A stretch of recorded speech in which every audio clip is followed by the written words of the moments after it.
150 বছর পর আবারও ফিরছে ভয়ঙ্কর সুপার এল নিনো।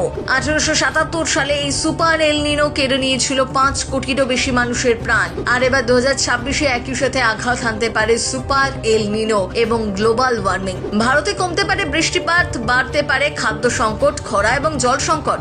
সময় থাকতে সতর্ক হন, জল বাঁচান, গাছ লাগান, অপচয় কমান, কারণ পৃথিবী সত্যি সংকটের মুখে। কেন বলছি জানেন? সুপার এল নিনো ঠিক কতটা ভয়ঙ্কর হতে পারে তা জানাটা আপনার জন্য জরুরি, না হলে অনেকটা দেরি হয়ে যাবে। না, আমরা একেবারেই ভয় দেখাতে চাইছি না, আসলে চাইছি সতর্ক করতে।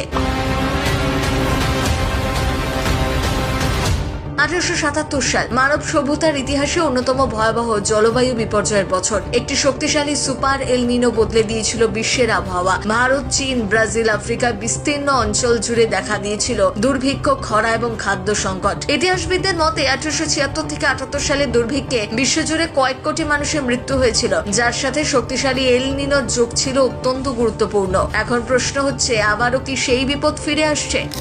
বর্তমানে বিশ্বের আবহাওয়াবিদ ও জলবায়ু বিজ্ঞানীরা 2026 সালে সম্ভাব্য একটি শক্তিশালী এল নিনো নিয়ে নজর রাখছেন। বিশ্ব আবহাওয়া সংস্থা WMO এবং NOAA এর একাধিক পূর্বাভাসে বলা হয়েছে 2026 সালে দ্বিতীয়ার্ধে এল নিনো তৈরি হওয়ার সম্ভাবনা খুবই বেশি। কিছু মডেল এমনও ইঙ্গিত দিচ্ছে যে এটি সুপার এল নিনোতেও রূপ নিতে পারে, তবে এখনো নিশ্চিতভাবে বলা যাচ্ছে না এটি ঠিক কতটা শক্তিশালী হবে। এল নিনো আসলে কি? সহজ ভাষায় বলতে গেলে প্রশান্ত মহাসাগরের নিরক্ষীয় অঞ্চলের জল অস্বাভাবিকভাবে গরম হয়ে গেলে পৃথিবীর বায়ুমণ্ডলীয় ভারসাম্য বদলে যায়। এর ফলে বিশ্বজুড়ে বৃষ্টিপাত, তাপমাত্রা, ঝড়, মৌসুমী বায়ু সবকিছুর ওপরই প্রভাব পড়ে। এই ঘটনাকে বলা হয় এল নিনো। আর যখন সমুদ্রের তাপমাত্রা স্বাভাবিকের তুলনায় অনেক বেশি বেড়ে যায়, তখন সেটিকে বলা হয় সুপার এল নিনো।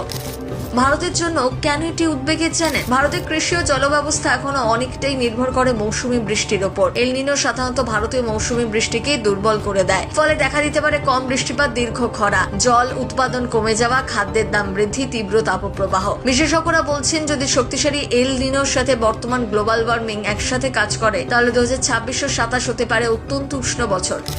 তবে কি সত্যি বিশ্ব ধ্বংস হয়ে যাবে? না, এখনো আতঙ্ক নয়, দরকার বাস্তবতা বোঝা। বিজ্ঞানীরা এখনো নিশ্চিত নন যে 2026-এর এল নিনো ঠিক কতটা শক্তিশালী হবে। কিছু মডেল খুব শক্তিশালী পরিস্থিতির ইঙ্গিত দিল, অন্য কিছু গবেষণা বলছে এটি মাঝারি মাত্রারও হতে পারে, অর্থাৎ বিপদের সম্ভাবনা আছে, কিন্তু নিশ্চিত বিপর্যয় এখনো ঘোষণা করা হয়নি। তবে একটা বিষয় পরিষ্কার, জলবায়ু পরিবর্তনের কারণে পৃথিবীর আবহাওয়া আগের তুলনায় অনেক বেশি অস্থিতিশীল হয়ে উঠছে, তাই এল নিনো প্রভাবও ভবিষ্যতে আরো তীব্র হতে পারে।